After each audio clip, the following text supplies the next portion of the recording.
Welcome friends to Saraswati classes. So आज हम start करेंगे यहाँ पर 1813 का आज्ञा पत्र। आप लोगों ने इसके बारे में बहुत सुना होगा। बेसिकली प्राच्य पाश्चात्य विवाद भी यहीं से खड़ा हुआ था, इसलिए ये जो हमारा चार्टर एक्ट है ये बहुत ही इम्पोर्टेंट है। सो चलिए ज़्यादा कुछ बातें नहीं करके हम लोग स्टार्ट करते हैं कि क्या है 1813 का आज्ञा पत्र।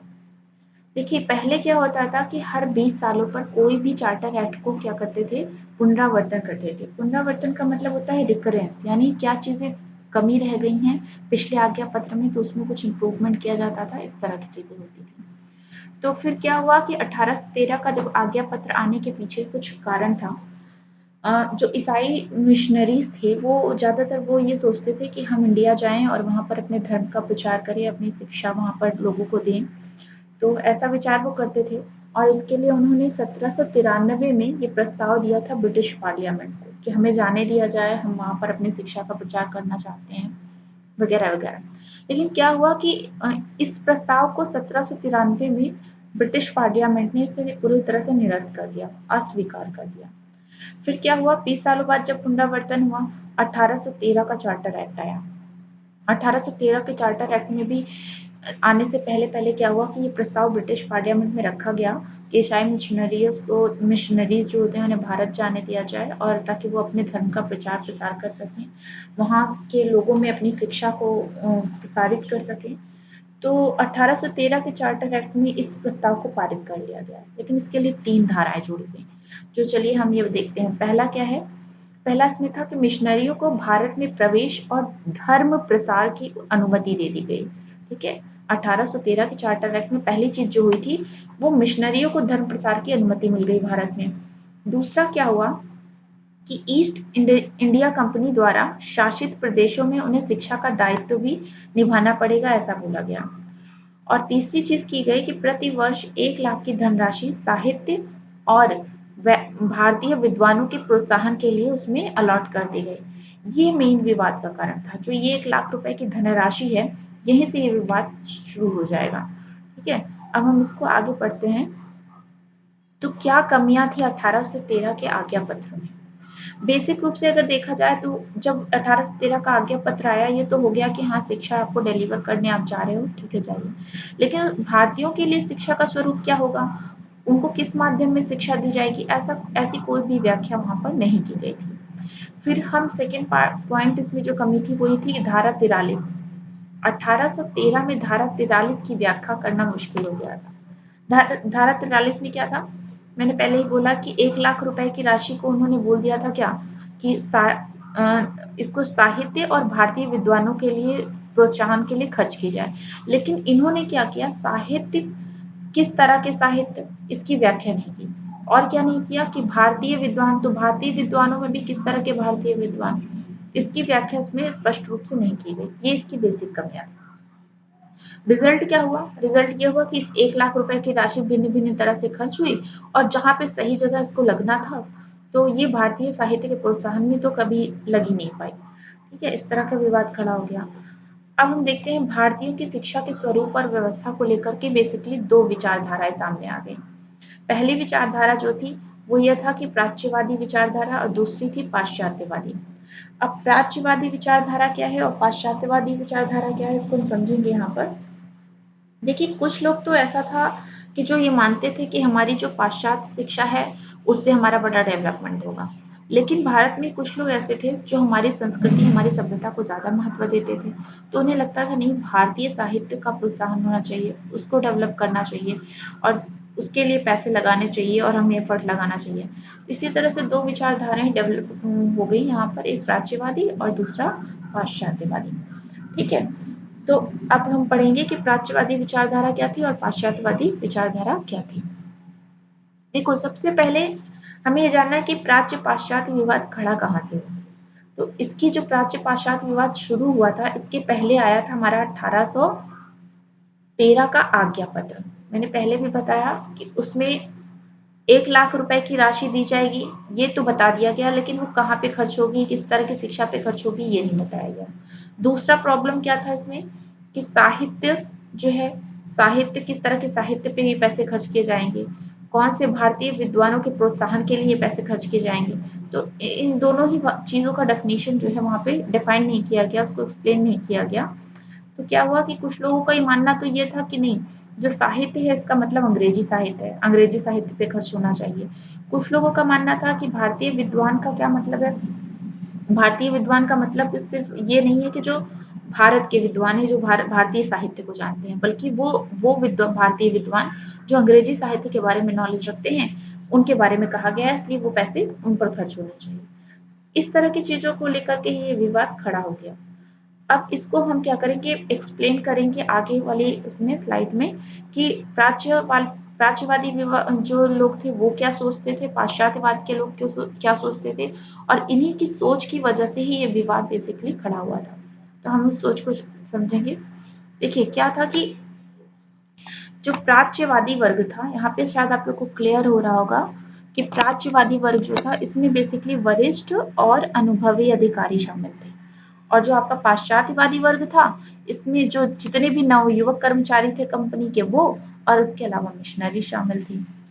अब हमने बोला कि 1813 में साहित्य की व्याख्या नहीं की गई थी ठीक से, और किसकी, भारतीय विद्वान की व्याख्या सही से नहीं की गई थी। तो इन दोनों की व्याख्या न होने की वजह से प्राच्यवादी ने इसका अलग अर्थ निकाल लिया और पाश्चात्यवादियों ने अलग अर्थ निकाल लिया।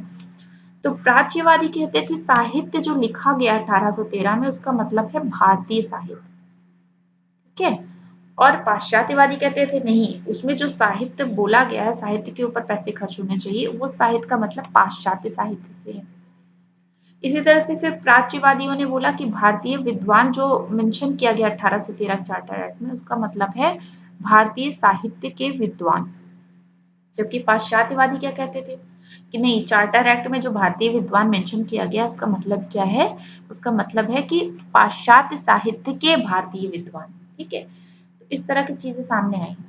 अब कौन सी शिक्षा देनी है कौन सी नहीं, हम किसे स्वीकार करें, तो दोनों ही वर्ग के लोगों का अपना अपना विचार था। प्राच्यवादी जो थे ये इनका जो है अंग्रेजी शिक्षा के विषय में इनका कुछ जो तर्क था इनके इसके विपक्ष में, वो मैं बताने की यहाँ पे कोशिश करती हूँ कि अंग्रेजी शिक्षा जो थी वो, उससे उन्हें लगता था कि अगर ये हम अंग्रेजी में शिक्षा लेंगे तो हमारा जो साहित्य है, भारतीय साहित्य है, उसका विनाश हो जाएगा। और सिर्फ भारतीय साहित्य का ही विनाश नहीं होगा, जैसे जैसे हम पाश्चात्य ज्ञान विज्ञान की शिक्षा लेते जाएंगे, हमारी जो खुद की संस्कृति है और जो सभ्यता है इसको भी नुकसान पहुंचेगा, ठीक है। तो इसीलिए ये लोग कभी भी अंग्रेजी शिक्षा और अंग्रेजी आचरण विचार को धारण नहीं करना चाहते थे। तीसरा पॉइंट क्या है, इनको ये भी लगता था कि जब हमारी स्वयं की संस्कृति है, हमारी स्वयं की सभ्यता है, हमारे यहाँ का खुद का सब कुछ है, तो हम दूसरे देश की चीजें क्यों लें, क्यों अडॉप्ट करें। इससे तो क्या होगा, हमारे यहाँ की चीजें सब खत्म हो जाएंगी, हमारी संस्कृति का विनाश हो जाएगा। तो इसलिए ये इसको कभी भी अंग्रेजी शिक्षा को प्रायोरिटी नहीं देते थे, कौन, राज्यवादी लोग। अच्छा, पाश्चात्यवादी क्यों हमारे यहाँ के चीजों को महत्व नहीं देते थे, भारतीयों की चीजों को महत्व नहीं देते थे। उनको लगता था कि नहीं, ये जो भारत की शिक्षा है ये एकदम मरणासन स्थिति में आ चुकी है, इस शिक्षा को कोई मतलब नहीं है इसको प्रोत्साहन देने का, क्योंकि अगर इसे प्रोत्साहन दे भी देते हैं तो ये किसी काम की नहीं है, क्योंकि उनको लगता था हमारे यहाँ जो ज्ञान है वो निरर्थक है, उसका कोई भी दैनिक जीवन में उपयोग नहीं रह गया है, ठीक है। तो वो इस चीज को सपोर्ट नहीं करना चाहते थे। अच्छा, अब हम देखें कि चाहते क्या थे प्राच्यवादी लोग और पाश्चात्यवादी लोग। तो अगर हम देखें तो प्राच्यवादी लोगों की मेनली मांग क्या थी, वो ये 3 प्रकार की मांगे थी। पहली हम देखें तो पहली थी कि भारतीय जो भाषाएं हैं, संस्कृत, हिंदी, अरबी, इन्हीं के माध्यम से हमें शिक्षा दी जाए, ठीक है। और दूसरी इनकी क्या थी, इनकी डिमांड थी, इनको लगता था जो भारतीय साहित्य है और जो भी ज्ञान विज्ञान है उस सब की शिक्षा भी इनकी ही भाषा में दी जाए, ठीक है। तीसरा क्या था, इनको लगता था कि जो हम पाश्चात्य ज्ञान विज्ञान को ये लेने से कतराते नहीं थे, लेकिन इनको लगता था पाश्चात्य ज्ञान विज्ञान सिर्फ उतना दिया जाए जितना कि जरूरी है, और उसका बस एक सामान्य ज्ञान हमें कराया जाए ताकि हम अपनी सभ्यता और संस्कृति को ना भूलें। तो ये इसलिए ये 3 चीजें इनकी प्राच्यवादियों की थी। फिर पाश्चात्यवादियों का देखिए उनकी क्या डिमांड थी, वो क्या चाहते थे, वो चाहते थे कि शिक्षा का माध्यम अंग्रेजी हो जाए, ठीक है। दूसरा, क्योंकि अच्छा अंग्रेजी क्यों चाहते थे, क्योंकि जो आज विज्ञान वगैरह हम लोग पढ़ रहे हैं इसमें क्या होता है कि ज़्यादातर जो चीज़ें हैं वो सब इंग्लिश में है, उसे इंग्लिश में डिलीवर करना बहुत ईजी हो जाता है, तो पहले भी ब्रिटिशर्स को ये ऐसा ही लगता था कि इंग्लिश में हम ज़्यादा इन लोगों को डेवलप कर पाएँगे, ज़्यादा इन लोग की नॉलेज को जो है बढ़ा सकते हैं। तो क्योंकि सारी बुक्स वगैरह भी ज़्यादातर साइंस वगैरह से रिलेटेड जितनी बुक्स थी सब इंग्लिश में लिखी थी, डेवलप हुई थी। तो इन्होंने क्या किया, अंग्रेजी को फ़ोकस किया। फिर दूसरी चीज़ क्या थी, पाश्चात्य भाषा और साहित्य का ज्ञान भी ये भारतीयों को कराना चाहते थे। और तीसरा इनका मेन फ़ोकस क्या था, ईसाई धर्म का प्रचार-प्रसार करना। ये जो ईसाई धर्म का प्रचार-प्रसार करने के लिए तो भारत आए थे, तो इसलिए ऐसा चाहते थे।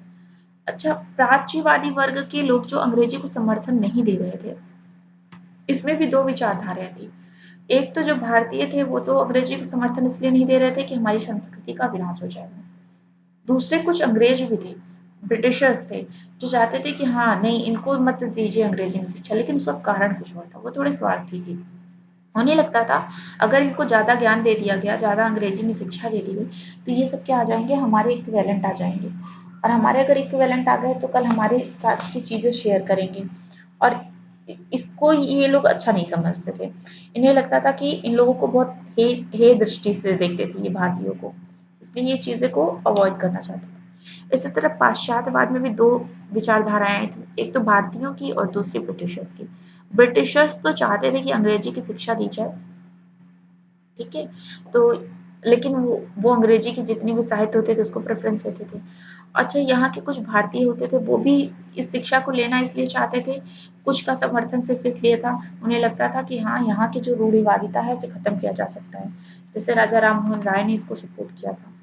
तो यहाँ की रूढ़िवादिता को समाप्त करने के लिए और यहाँ पे ज्ञान विज्ञान को बढ़ाया जा सके इसके लिए फ़ेवर में उन्होंने इस चीज़ को सपोर्ट कर दिया था। ठीक है? और ब्रिटिश लोगों को क्या क्या लगता था? वो लोग सोचते थे कि अगर हमने हमारा धर्म प्रचार तो होगा ही होगा, लेकिन अगर यहाँ के लोग अंग्रेजी पढ़ जाएँगे, तो हमारे लिए क्लर्क तैयार हो जाएँगे।